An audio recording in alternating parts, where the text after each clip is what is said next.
अस्ति हामीसँग सरकारमा थियो होइन माओवादी, हामीसँग सरकारमा भएको बेलामा खुसुक्क गरेर मिलेर एउटै कम्युनिस्ट पार्टी बनेर चुनाव लडेको होइन। एमाले र माओवादी दुईटा हुँदै गर्दा पनि सबै स्थानीय चुनाव हारेको होइन। अनि यसपालि एमाले र माओवादी मिल्दैन भन्ने कुराको फेरि अब आउने आम चुनावमा मिल्दैन भन्ने कुराको ग्यारेन्टी कसैले गर्न सक्नुहुन्छ? हिजो केपी ओलीले अदालतको बारेमा बोल्दै गर्दा सेटिङ भनेको नि हामीले। आज नेपाल कम्युनिस्ट पार्टी एमालेका मानिसहरू अदालत धाकादायी छन्। माओवादीको त्यो माओवादी पनि होइन, एमाले पनि होइन भन्ने सांसद अदालत धाकोदायी छ।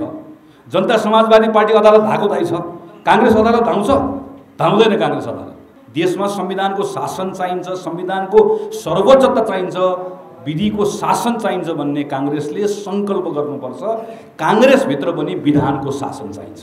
त्यो सँगसँगै हामीले अर्को महत्त्वपूर्ण काम भनेको हाम्रो पार्टी अधिवेशनको काम सम्पन्न गर्नुपर्ने छ। अघि दाइहरूले चर्चा गरिसक्नुभयो, अधिवेशनका बारेमा केही आशंकाहरू छन्। अहिले हामी बोल्दै गर्दा म हेर्दै थिएँ भर्खर पार्टीको नेताहरू बैठक बसिराख्नु भएको छ। सर यसो हेरौँ त, पार्टीको अधिवेशनको बारेमा धर्मशालामा केही साथीहरू बसेर क्रियाशील सदस्यको छानबिन गरिराख्नु भएको छ। उहाँहरूले छानबिन गरेर बनाएको प्रतिवेदन अहिले प्रधानमन्त्री, पार्टी सभापति लगायतको पदाधिकारीहरू बसेर त्यसमा छलफल गर्दै हुनुहुन्छ। यो सबै अवैधानिक। हाम्रो पार्टीको विधानले रमेश लेखकले नेतृत्व गर्नुभएको समिति चिन्दै हाम्रो पार्टीको विधानले यो पदाधिकारी पूर्व पदाधिकारी भन्नेको समूहलाई चिन्दै हाम्रो पार्टीको विधानले अधिवेशनको वर्ष क्रियाशील सदस्यको काम गर्ने कुरा चिन्दै हामी सबै गरिरहेका छौँ। तर यो पटक मात्र होइन, अघिल्लो पटक पनि यही गरेको। फेरि यो पटक गरेको अघिल्लो पटक ठिक थियो होइन। अघिल्लो पटकको महाधिवेशनको बेलामा ठ्याक्कै यस्तै गरेको। नरहरि आचार्यको संयोजकत्वमा समिति बनाएको, त्यसलाई चिन्दै थियो हामी। अन्तिम वर्ष गरेको, त्यसलाई चिन्दै थियो हामी। यो कस्तो पार्टी बनाएको हामीले? जुन पार्टीमा हामीले एउटा विधान बनाएका छौँ, त्यो विधानमा भएको कुरा हामी केही पनि गर्दैनौँ, विधानमा नभएको कुरा हामी सबै गर्छौँ। र यो दोष म पनि त्यसको एउटा दोषी हो। म आफै त्यो केन्द्र समितिमा बसेर काम गरेर आएको।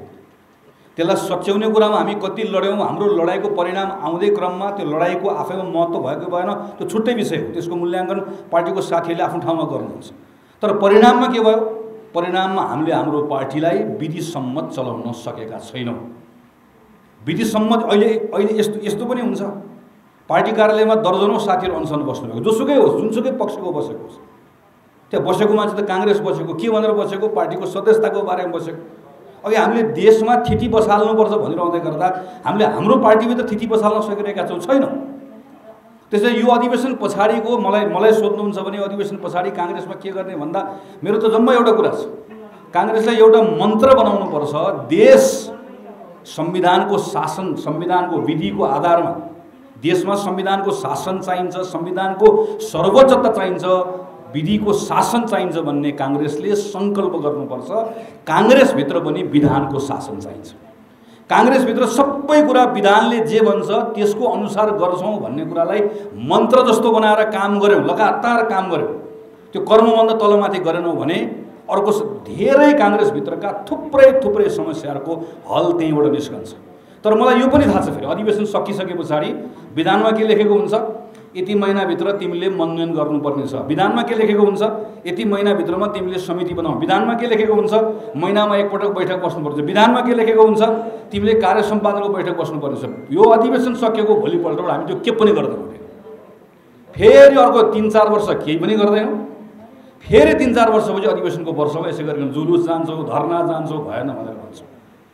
अनि काङ्ग्रेसभन्दा बाहिरको अर्को एउटा मान्छेले जसले आफ्नो घर सम्हाल्न सक्दैन, देश सम्हाल्ने ठुलो कुरा गर्छौँ भनेर भन्यो भने सिट निभाउनु पर्ने हाम्रो अवस्था छ। यसबाट बाहिर निकाल्नु, हामी सबैको प्रयासबाट यसबाट बाहिर निकाल्नु। यो त्यो नभनिकन काङ्ग्रेसलाई विधिको शासन, विधानमा जे लेखेको छ, चाहे त्यो कहिलेकाहीँ झन्झटिलो होला। संसदको बैठकमा हेर्नुहोस् त, अहिले एकछिन 1 बजे संसद छ। आज संसदमा फलानले ढ्यापढ्याप गरेर बोल्ने भनेर भन्यो भने पहिला हामी सभामुखको कोठामा बस्छौँ, 1 घन्टा गन्थन गर्छौँ, अनि संसदको बैठकमा आउँछौँ। आइसकेपछि हामी जराकजुरुक उठ्छौँ। सभामुखले पनि यसो नदेखा जस्तो गर्नुहुन्छ, किन उठेको मान्यज्यू भन्नुहुन्छ, अनि हामी पनि उठिराख्छौँ। तपाईँहरूमध्ये कोही बोल्ने हो भनेर सोध्नुहुन्छ, ए फलानो भनेर माथिबाट हेऱ्यो, सबै मिलाएको हुन्छ। हामीले पहिला फलानो भन्छौँ, किन त्यसो गरेको, किन त्यसो गरेर भने त्यहाँ थिति बस्दै नभए ऊ पनि उठ्यो, उसले पनि बोल्छु भन्यो भने त्यो संसद प्रत्येक दिन त्यो माछा बजार जस्तो हुन्छ। हामीले त्यसलाई मिलाएका हुन्छौँ। थिति बसालेको झन्झटिलो छ नि, त्यो हुन्छ भन, हुन्न भन भनेको छ। तर त्यो झन्झटिलो भए पनि प्रोसेस त्यस कारणले गर्दा महत्त्वपूर्ण हुन्छ। पार्टीको बैठक पनि आज पदाधिकारी र पूर्व पदाधिकारीको ठाउँमा बस्नुपर्नेको हो, काङ्ग्रेसको कार्य सम्पादन समिति भनेर बनाउनु पर्ने। अनि त्यो कार्य सम्पादन समितिले यो बिचमा सबै गरेको काम काङ्ग्रेसको केन्द्र समितिमा ल्याउनु पर्ने। त्यो कार्य सम्पादन भन्नेमा को हुन्छ? यही नेता हो। फेरि प्रभावशाली हामीहरू जस्तो कम प्रभावशाली होइन, ठुलो धेरै प्रभावशाली नेतै पर्ने हो। त्यहाँ उहाँहरू नै बस्ने, उहाँहरूले नै गर्ने। तर त्यो बनाउन पनि कोही तयार छैन। किन तयार छैन? हामीलाई बानी भइसक्यो। यसबाट नेपाली काङ्ग्रेसलाई बाहिर निकाल्नुपर्ने छ, यसमा हामीले काम गर्नुपर्ने छ। म पार्टीको यत्रो नेताहरू यहाँ अगाडि हुनुभएकोले गर्दा पनि यो विषयलाई मैले यहाँ उठाएको एउटा पक्ष हो। दोस्रो पक्ष, अधिवेशनको तिथिमिति धेरै तलमाथि गर्न पाइँदैन। हाम्रो संविधानले प्रष्टसँग यति वर्ष यति महिना प्रष्टसँग किटान गरेको छ। कसैले 0 आवर भन्नुहुन्छ, कसैले के भन्नुहुन्छ। कानुन जस्तो हामीले बजेटमा केही कुरा लेख्यौँ, बजेट भनेको कानुन। अदालतले के भन्दियो? शून्य समय छ, अहिले तिमीले कर नतिरे पनि हुन्छ, पछि तिरे पनि हुन्छ भन्दियो। थुप्रै सामाजिक सङ्घ संस्थाहरूको 5 वर्षभित्र हुनुपर्ने अधिवेशन भएन, नभएपछि अर्को पक्ष त्यसमा मुद्दा हाल्न भयो। अदालतले के भन्दियो? अहिले शून्य समय कोभिडको कारणले गर्दा तिमीले 6 महिना सार्न सक्छौ भन्दियो। हाम्रो पार्टीको बारेमा भन्न पाइन्छ? पाइँदैन। किन? हाम्रो त्यो सबै कानुनमा लेखेको हुनाले गर्दा अदालतले बोल्यो। तर यो त संविधानमा लेखेको छ। संविधानमा प्रष्टसँग हामीले 5 वर्ष पछाडि 6 महिना थप्न पाइन्छ भनेर लेखेर ल्याएकोले संविधानमा लेखिएको विषय अदालतले वा कसैले बोलेर पनि त्यसलाई काट्न पाउँदैन, सक्दैन। हामीले कानुन बनाएका छौँ, एउटा गलत कानुनमा गल्ती गरेका रहेछौँ। के गल्ती गरेका रहेछौँ भने कि 5.5 वर्षमा पनि पार्टीको अधिवेशन सम्पन्न भएन भने अर्को 6 महिना थप्न पाइनेछ, 1 रुपियाँ जरिवाना गरेर वा 2 रुपियाँ जरिवाना गरेर भनेर कानुनमा लेखेका रहेछौँ। तर कसैले गएर मुद्दा हालिदियो भने त्यो कानुन खारेज हुन्छ, किनकि संविधानमा लेखेको भन्दा बाहेक गएर कानुन हामीले नजानेर नबुझेर वा वास्ता नगरेर बनाइएको रहेछ। हाम्रो अवस्था यस्तो छ। कसरी गर्नुहुन्छ मलाई थाहा छैन, किनकि मैले पनि तपाईँले जस्तो सबै कुरा आजको दिनमा पत्रिकै पढेर थाहा पाउने। काङ्ग्रेसको केन्द्र समितिको बैठक नबसेको महिनौ भयो, प्रभावशाली नेताहरू प्रत्येक दिन बस्नुभएको छ। अब उहाँहरूको प्रभाव हामीले हेर्नुपर्नेछ। अरू बेला प्रभावशाली भन्ने भने ढचमस्स गरेर बसिहाल्ने, जिम्मा लिने बेला भाग्ने। यो जिम्मा पार्टी सभापतिले पनि लिनुपर्छ, वरिष्ठ नेताले पनि लिनुपर्छ, महामन्त्रीले लिनुपर्छ।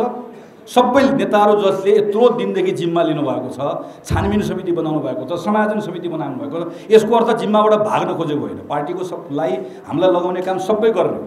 यसको अर्थ कसैलाई दोष लगाउन खोजेको पनि होइन। खालि यति मात्र भन्न खोजेको हो कि कसैले पनि यसबाट भाग्न पाउँदैन, कोही पनि पानीमाथि ओभानो बन्न पाउँदैन। हाम्रो पार्टी एउटा खालको ठुलो वैधानिक सङ्कटमा पर्दैछ। काङ्ग्रेसले भोलि गएर कि हामीले अहिले कोहीले भन्नुहुन्छ अदालतले यो कुरा बोल्दैन। अदालत त्यसो त म उहाँलाई प्रश्न गर्छु, अदालतले बोल्दैन भनेर कसैले भन्नुभयो भने न्यायाधीशसँग कुरा गरेको। हिजो केपी ओलीले अदालतको बारेमा बोल्दै गर्दा सेटिङ भनेको नि हामीले।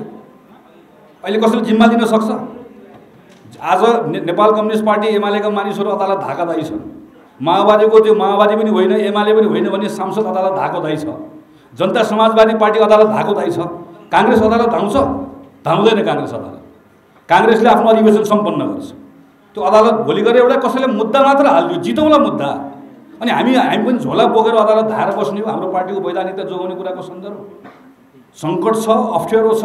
यस्तै बेलामा नेतृत्वले समस्याको समाधान दिने भनेको सङ्कटको बेलामा हामीले कुनै न कुनै उपाय खोजेर हाम्रो अधिवेशनको काम सम्पन्न गर्नुपर्नेछ।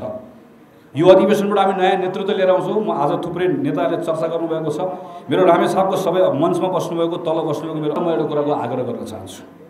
हामी अधिवेशन सम्पन्न गरेको केही समय पछाडि 3टा निर्वाचनमा लगातार जाँदैछौँ।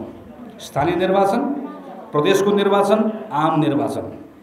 म जस्तो काङ्ग्रेसको माथि बस्ने मान्छेलाई यतिखेर रामेछाप भनेको तपाईँले मलाई सोध्नुभयो भने मेरो लागि रामेछाप भनेको 25 भनेको 25 भोट महाधिवेशन प्रतिनिधि। त्योभन्दा दायाँ बायाँ धेरै काठमाडौँ बस्ने नेतालाई यतिखेर के हुन्छ भने सभापति लड्छु, महामन्त्री लड्छु, केन्द्रीय सदस्य लड्छु भनेको मान्छेले यसो हेर्छ, यसले मलाई हाल्छ कि नहाल्छ, यसले मैले गर्ने भनेको 25। तर रामेछापमा काम गरेको नेताहरूको लागि चाहिँ 25 हो त।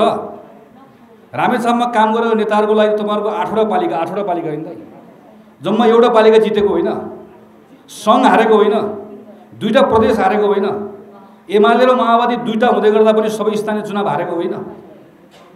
अनि यसपालि एमाले र माओवादी मिल्दैन भन्ने कुराको फेरि अब आउने आम चुनावमा मिल्दैन भन्ने कुराको ग्यारेन्टी कसैले गर्न सक्नुहुन्छ? अस्ति हामीसँग सरकारमा थियो होइन माओवादी, हामीसँग सरकारमा भएको बेलामा खुसुक्क गएर मिलेर एउटै कम्युनिस्ट पार्टी बनेर चुनाव लडेको होइन। फेरि रामेछापमा एउटै कम्युनिस्टसँग चुनाव लड्नु पर्दैन भनेर कसैले ग्यारेन्टी लिन सक्छ? अहिले काङ्ग्रेसले आफ्नो ताकतमा सङ्घको चुनाव लड्ने, प्रदेशको चुनाव लड्ने, 8वटा पालिकाको चुनाव लड्ने हैसियत बनाएर राख्न सक्नुपर्छ। यहाँ शेरबहादुर देउवा, रामचन्द्र पौडेलदेखि लिएर कोही सबैलाई वा म गगन थापासम्मको लागि रामेछाप यतिखेरको त्यसको महत्त्व 25जना महाधिवेशन प्रतिनिधिको हुँदै गर्दा चुनाव हारेर, त्यो पनि सबै ठाउँमा हारेको रामेछापका प्रत्येक साथीको लागि चाहिँ यो अधिवेशनको महत्त्व आउने चुनाव जित्ने कुरासँग जोडिनुपर्छ। त्यसैले तपाईँहरू कसरी मिलाउनुहुन्छ, के गर्नुहुन्छ मलाई थाहा छैन। तपाईँहरू सल्लाहले सहमति गर्नुहुन्छ, निर्वाचन लड्नुहुन्छ, त्यो मेरो के पनि सुझाव छैन। मेरो खालि यति मात्र कुरा छ, हामी अधिवेशनको क्रममा चुनाव लड्दै गर्दा यति धेरै तिक्तता नबढाउँ वा सहमति गर्दै गर्दा जे गर्नु सक्नुहुन्छ सहमति गर्नु, सक्नुहुन्न निर्वाचनले लड्नु होला, तर तिक्तता यति धेरै नबढाउँ कि यो चुनाव सकेको केही दिन पछाडि फेरि त्यो प्रतिशोध लिनुपर्ने अवस्था नबनाऊ। अब यहाँ महाधिवेशन सकेको 6 महिना पछाडि झोला बोकेर काङ्ग्रेसको गीत गाएर 8वटा पालिकामा गएर भोट माग्नुपर्नेछ, वडाको सदस्य लड्नुपर्नेछ। आज यो विचित्र छ नि त। अब एउटा यो पार्टीभित्र, आफ्नै पार्टीभित्र म चुनाव जित्नु भनेको त मैले अर्को म जित्नु भनेको कोही हार्ने मान्छेको हो। हार्ने मान्छे मेरै साथी त हो नि, हार्ने मान्छे मेरै साथी हो। मैले मेरो आफ्नै निर्वाचन क्षेत्रमा अनुभव गरेर आएको छु। म चुनाव लड्ने मान्छे, मैले अघिल्लो पटक मेरो निर्वाचन क्षेत्रमा चाहिनेभन्दा बढी रुचि राखेँ, चाहिनेभन्दा बढी अलिकति मैले आफ्नो नियन्त्रण राख्न खोजेँ। त्यसको सबभन्दा ठुलो क्षति मैले बिहोरेँ, स्थानीय चुनावमा बिहोरेँ। आम चुनाव बल्ल म त्यसबाट सिकेर आएको छु। अझ खास गरिकन भोलि पालिकाको चुनाव लड्छु, सङ्घको चुनाव लड्छु, प्रदेशको चुनाव लड्छु, आम चुनाव लड्छु भन्ने मनमा राख्नुभएको साथीहरूले त अझै बढी उदार भएर अझै बढी मिलाउने कोसिस हामीले गर्नुपर्छ। पार्टीको लिडरसिपमा भएको साथीले पनि अझै बढी उदार भएर, किनकि पार्टीको नेतृत्व भएको साथीको जिम्मेवारी, पार्टीको नेतृत्व भएको साथीको कर्तव्य पनि, मूल्याङ्कन पनि त्यहीँभित्र हुने। यो सन्दर्भमा चाहिँ म पार्टीका रामचन्द्र दाई, आमटावा दाई, यहाँ लवश्री दाई, यहाँ तल थुप्रै अरू अग्रज दाईहरू यहाँभित्र हुनुहुन्छ, सबैलाई मेरो पार्टीका तमाम बिरुवा दाई, कान्छा दाई, यहाँ थुप्रै अरू साथीहरू पछाडिसम्म कृष्ण दाई थुप्रै देखेको छु मैले। आज प्रायः सबै महत्त्वपूर्ण नेताहरू साथीहरू यहाँ हुनुहुन्छ। मेरो सबैले एकमुष्ट आग्रह छ, रामेछाप नराम्रोसँग हामी हारेका छौँ। रामेछाप जस्तो जिल्लामा, रामेछाप जिल्ला र हाम्रो यो अहिले काठमाडौँको म जस्तो हामीले कतिपय ठाउँहरूमा त त्यो ठाउँको अहिलेको हाम्रो भूगोल, दुईटा निर्वाचन क्षेत्र हुँदै गर्दा रामेछापको आफ्नो सजिलो थियो। एक भइसकेपछिको हाम्रो आफ्नो अप्ठ्यारो छ। अरू जिल्लासँग तुलना गर्न हुँदैन, रामेछापले तुलना गर्न हुँदैन, दोलखाले तुलना गर्न हुँदैन, ओखलढुङ्गा त्यस्तै गाह्रो भएको छ, भोजपुर त्यस्तै गाह्रो छ, कि पहाडी जिल्ला हामीलाई एकदमै गाह्रो छ। यस्तो यो जिल्लाको साथीहरूले एकदम धेरै ध्यान पुर्याउनु पर्ने छ कि यो अधिवेशनले हाम्रो ताकत बढाओस्, अधिवेशनले हाम्रो ताकतलाई घटाउने काम नगरोस्। अघिल्लो पटक चुनाव लडेर आउनुभएको, यहाँ पछाडि जित देखिरहेको छु, साथीहरू तपाईँहरूले महसुस गर्नुभएको छ निर्वाचन आफै हामी लडेर आएका छौँ, भोगेर आएका छौँ, कति अप्ठ्यारो हुन्छ भन्ने कुराको सन्दर्भमा। त्यसैले मेरो यहाँहरू सबैसँग फेरि एकपटक अन्तिममा आग्रह छ। नयाँ साथीहरू आउनुभएको छ, मैले नै अस्ति पार्टी कार्यालयमा गएर त्यत्रो साथीहरू टिका लगाएर आएको, त्यत्रो साथीहरू आउनुभएको छ। ती अघि चर्चा ती कोही साथी, आज हाम्रो अध्यक्ष यहाँ हुनुहुन्छ, नयाँ आउनुभएको साथीहरू हुनुहुन्छ, जिम्मा दिनुहोस् नयाँ साथीहरूलाई पनि, निराश कसैलाई नबनाऊ। एक ठाउँ